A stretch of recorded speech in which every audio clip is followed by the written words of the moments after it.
하이. 요즘에 이제 금리가 계속 이제 인상하는 시기잖아요.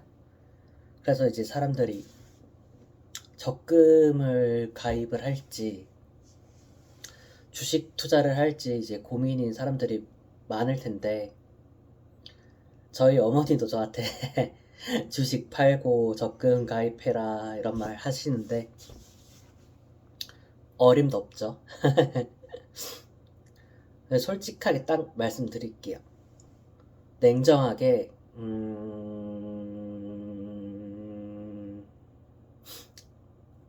특판을 하든 뭐 우대 금리 조건을 다 하든 해서 적금 금리가 1년 기준입니다. 1년 기준. 뭐 6개월 기준짜리나 뭐 3개월짜리 적금은 없잖아요. 6개월짜리 적금은 있는 걸로 아는데 1년 기준으로 금리 4.5 이상? 그러니까 4.5 포함해서 4.5 이상이면은 적금이 무조건 더 좋습니다. 왜냐면은 사실 적금은 로우 리스크 상품이죠. 왜냐면 제로 리스크는 아니에요. 그러니까 원금을 잃지 않는다는 관점에서 보면은 제로 리스크라고 할 수 있지만 물가 상승률이 지금 5% 6% 하잖아요. 그러니까 은행에 돈을 넣어두면은 물건을 사놓는 것보다 1%씩 마이너스 되는 거예요. 그러니까 제로 리스크는 아니죠. 근데 로우 리스크라고 할 수 있죠. 그렇기 때문에 무조건 적금이 좋다. 이유는 이제 한국 주식시장 같은 경우는 이제 기대 수익률이 안정적으로 했을 때 5%고 미국 시장 같은 경우는 8% 정도가 이제 흔히 말하는 안정적으로 확보할 수 있는 그런 기대 수익률이란 말이에요. 그러니까 말 그대로 이거 기대값이기 때문에 그것보다 더 못할 수도 있고 더 많이 할 수도 있는데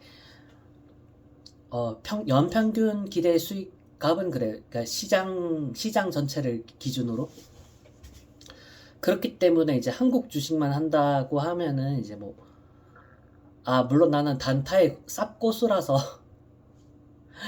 연평균 막 두 자릿수 가능하다 이러면은 뭐 적금 필요 없죠. 근데 순수하게 이제 투자자의 관점을 봤을 땐 적금이 유리합니다. 하지만 사실은 적금보다 더 유리한 거는 여러분이 채권을 사면 조금 더 좋아요.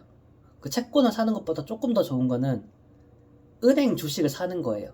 4대 은행 주식, KB, 하나, 신한, NH, 우리까지 해서 한 5개 정도? 그러면 은행주를 사면 은행주들이 이제 배당금을 줄 거 아니에요?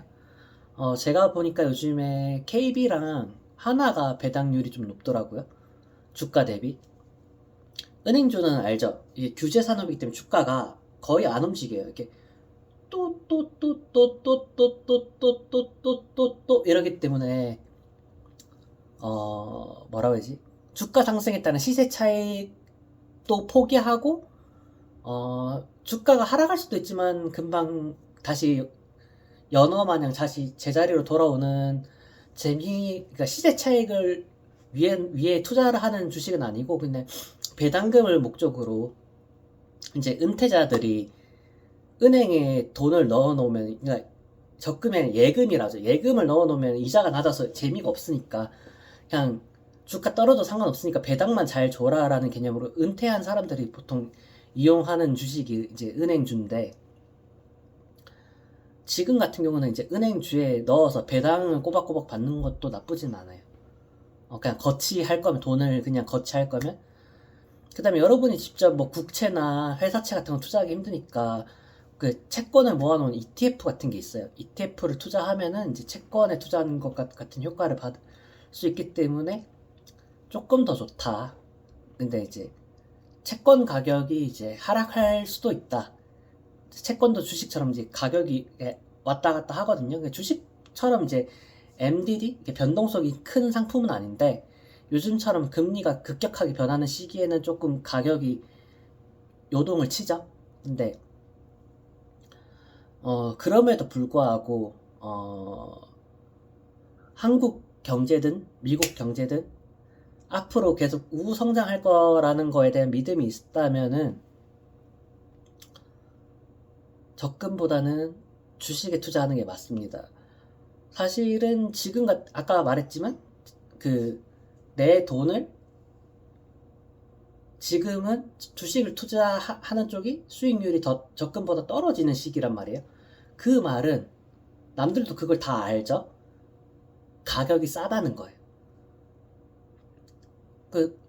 쌀 때 사야 나중에 뭐 비쌀 때 팔든 팔아서 시세 차익을 남기든 아니면 쌀 때 사야지 나중에 이제 같은 주식수를 가지고 있어도 배당금을 받았을 때 배당률 자체가 내가 더 유리해지는 거죠. 비싸게 주고 한 주를 사도 한 주당 배당금을 주고 싸게 팔 때 사도 한 주당 배당금은 똑같기 때문에 긴 관점에서 본다면은 지금이 투자 적기다. 하지만 지금 단기적으로 봤을 때는 지금 당장에는 적금 수익률이 주식 수익률보다 좋은 건 사실이다. 이 정도 말을 드릴게요. 그 다음에 또 궁금한 게 뭐가 있으려나?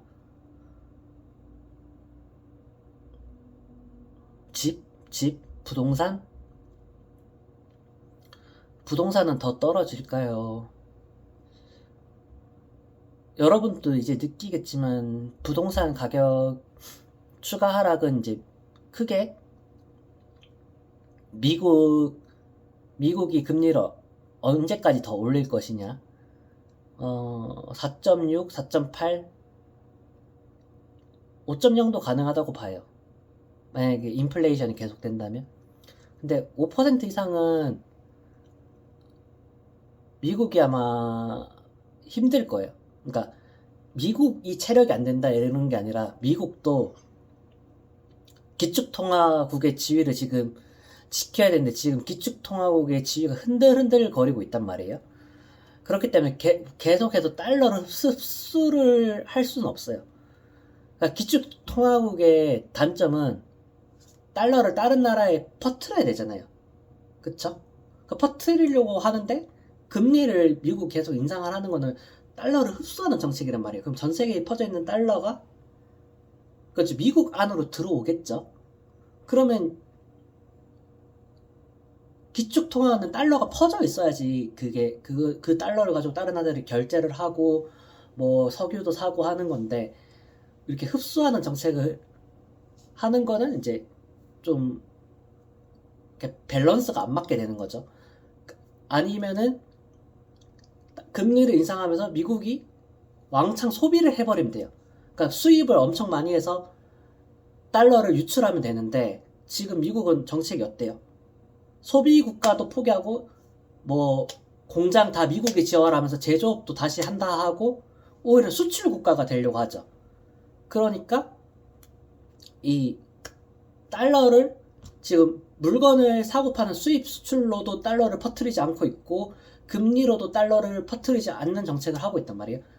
그러니까 이제 어느 시점이 오면 다른 나라들이 이제 근데 이게 지금 마땅한 대체제가 없어서 달러를 쓰고 있긴 한데 근데 쟤네 지금 너무한데 싶어서 반발을 하는 시점이 온단 말이에요. 이제 그거를 이제 달래주려고 하면은 뭐 금리를 다시 낮춰서 유동성을 풀거나 아니면 다시 미국이 최대 소비 국가가 되면 돼요.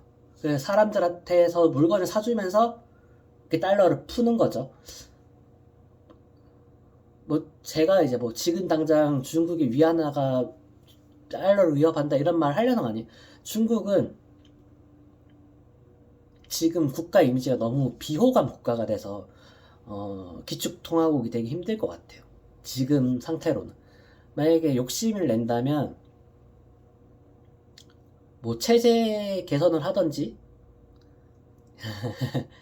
진핑이 형 살아생전에 힘들겠지만 아니면 뭐 금융 투명화를 하든지, 그 중국의 헝다 사태 같은 경우도 아마 이게 공산주의 국가가 아니면, 그러니까 사회주의 국가가 아니면 이미 부도 났을 거예요.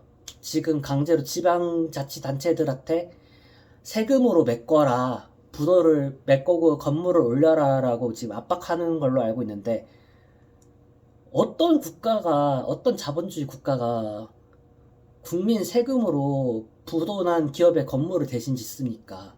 결국 국민한테 그 고통을 전가하는 방식을 택한 거고, 중국 국민들의 소비가 줄면은 사실은 중국이라는 커다란 시장이 소비하는 게 어마어마하거든요.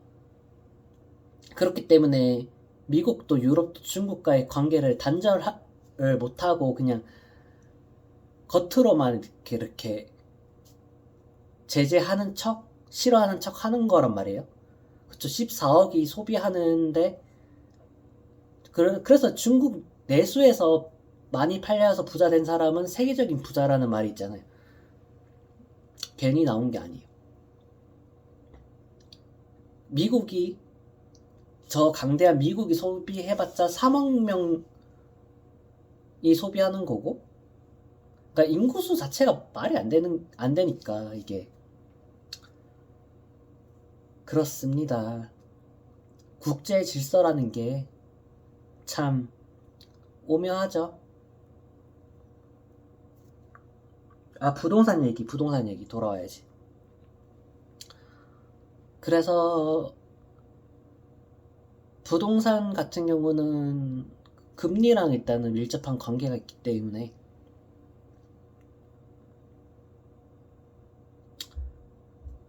추가 하락은 일단 미 연준에 달려있다. 미국이 금리를 어디까지 더 올릴 수 있을 것인가. 그럼 한국도 어느 정도까지는 따라오서 올려야 될 것이고, 결국 동조화 될 때까지 올리게 될 거란 말이에요. 한국도 금리를. 뭐 미국처럼 시원시원하게 자이언트 스텝으로 팍팍 올리지 못하더라도 뭐 키높이 할 때까지는 이렇게 착착착 이렇게 올라갈 거기 때문에, 기준금리가 5%면은 주담대 같은 경우는 거의 9%쯤 되겠네요. 좀 신용 등급이 낮으면 10% 두 자릿대 이자,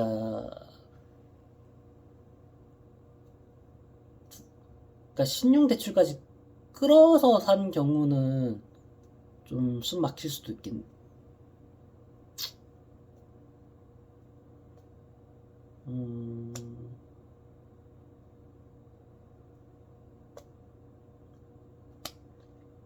또 뭐가 있지?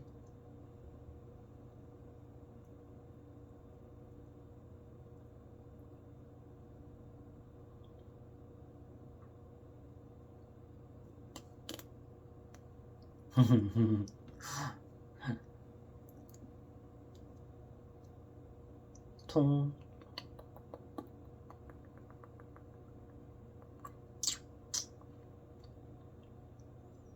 맞다. 이번에 신한금융투자에서 그 미국 S&P 500에 투자하는데 월배당으로 분배금 지급해주는 ETF가 등장했는데, 그거 지금 들어가세요. 이게 한 주당 지금 분배금 11원 준다고 하던데, 이게 사실은 S&P도 이제 그 다우지수처럼 사실은 월배당으로 배당을 못 줄 이유는 없거든요. 사실은. 왜냐면은 미국은 각 기업들이 배당금을 주는 그 분기가 안 겹치는 기업들이 있어요. 한국은 약간 획일적으로 주기 때문에 이게 월배당이 어려운데, 미국은 뭐 1357 주는 기업이 있고 2468 주는 기업이 있고 3, 6, 9, 12 한국처럼 3, 6, 9, 12 이렇게 주는 기업이 있기 때문에 그 S&P 500에 속한 500개 기업 중에서 이제 그게 다 똑같은 월에 분배금을 주는 게 아니기 때문에 사실 이론적으로는 그 금액이 들쭉날쭉 하더라도 월 배당하는 게 가능한데 이제 그거를 이제 실행하는 ETF가 미국에도 아직 없는데 한국에 먼저 생겼어요. 대박이죠.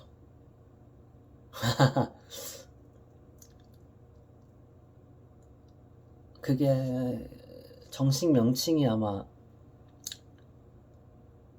신한 거니까 앞에 솔 S&P 500 ETF 뭐 이렇게 검색하면 나올 건데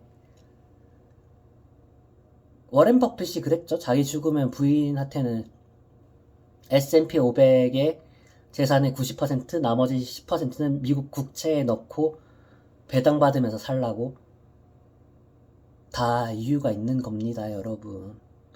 월 배당이니까 이렇게 한 주당 11원 의미 없지 않나 하는데 그럼 10주를 사면 이제 110원이고 100주를 살면은 1100원이고 1000주를 살면은 11,000원이고 이런 식으로 그거 주식 수를 점점 모아가서 배당금을 키운다는 느낌으로 다가 한 1000주부터는 이게 되게 귀여운데 그래도 이제 10,000원 정도 되면은 이제 그 의미 있는 금액이잖아요. 하다못해 뭐 진짜 점심 한 끼 정도는 사 먹을 수도 있는 금액이잖아. 아무리 물가가 많이 올랐다 해도 10,000원으로 요즘에는 한 끼 해결하기 힘들긴 한데 어떻게 한 끼는 먹을 수 있잖아요. 그러면 이제 괜히 기분 좋거든요. 한 달에 점심 한 끼 정도는 공짜로 먹었다. 월 배당이니까.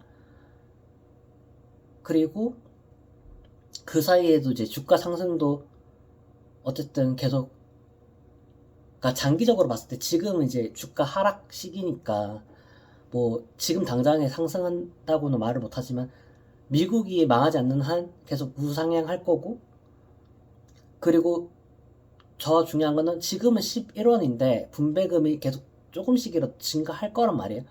왜냐면은 거기 미국 S&P 500에 속한 기업들이 배당금을 물가 상승에 맞춰서 조금씩 늘려줘요. 왜냐면은 물건값이 오르면 그걸 팔았을 때의 그 매출액 자체가 커지잖아요. 그러니까 이게 인플레이션에 동조한다고 하는데 인플레이션이 먼저 발생을 하고 해서 원자력 가격이 오르면은 언젠가 이 원자재 가격 때문에 물건값을 올리고 그걸 이제 소비자한테 전가시킨단 말이에요. 그 소비자는 꼼짝없이 내 월급은 안 올랐는데 물건값만 계속 오르니까 점점 더 가난해지는데 기업들은 어쨌든 간에 물건값을 올리는 시점이 되면은 다시 이익이 생긴단 말이에요. 그 이익이 생긴 거를 다시 주주들한테 이제 배당금으로 주는데 그러면 이제 옛날 같은 배당금보다 이제 배당 금액이 늘어나는 거죠. 그러니까 결국 S&P 500 같은데 돈을 넣어놔서 분배금을 받아야 인플레이션 방어 해지가 되는 거죠. 대한민국에서는 이제 S&P 500보다 더 확실한 인플레이션 해지 수단이 그동안은 이제 부동산이었는데, 왜냐면 부동산은 항상 인플레이션보다는 대한민국에서는 더 많이 올라왔거든요. 지금까지는. 그래서 이제 뭐 불패신하다 뭐다 하면서 이제 그 여러분들이 그렇게 막 작년에 2년 전에 그렇게 막 코로나 터지고 쭉쭉 오를 때 막 투기해서 눈 뒤집혀가지고 이렇게 들어가신 거 아닙니까? 맞죠? 겉으로는 주거 안정을 위해서라고 하지만 불안하니까 이러다 영영 집 못 사는 거 아닌가. 막 퍼가 50 가까이 되는데도 들어간 사람도 있고 하더라고.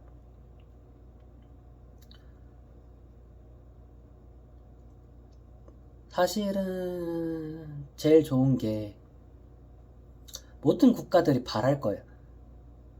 집이란 게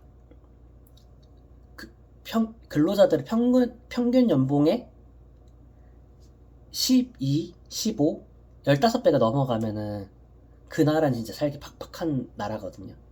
그러니까 연봉을 한 푼도 안 쓰고 15년을 모아서 집을 살 수 있는 정도가 12년에서 10년에서 15년 사이 정도에 살 수 있는 사회가 어떻게 보면 좀 건강한 사회고 정상적으로 작동되는 국가고, 그 막 20, 30 제일 높게 치솟았을 때는 70까지도 오른 걸로 봤는데, 내 연봉을 70년 받아야 집을 살 수 있는 사회는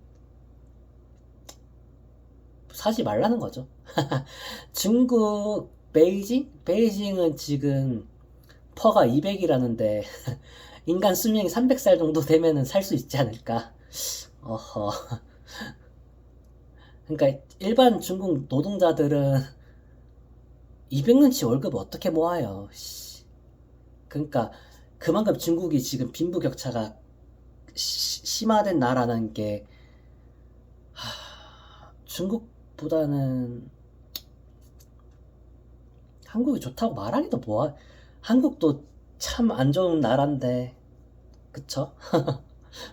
한국보다 더 안 좋은 나라들이 주변에 다 있어가지고, 위에 북한, 옆에 그 조금 더 위에 러시아, 그 옆에 중국, 동쪽으로 옆에 일본. 그러니까 대한민국이 좋은 나라가 아닌데, 대한민국을 대한민국 조금 위에 북한.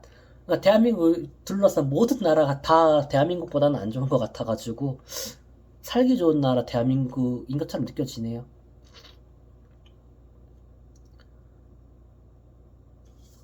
Q&A를 좀 받을까요? 질문이 딱히 없으니까 내가 어, 꼭 이렇게 경제 이야기가 아니더라도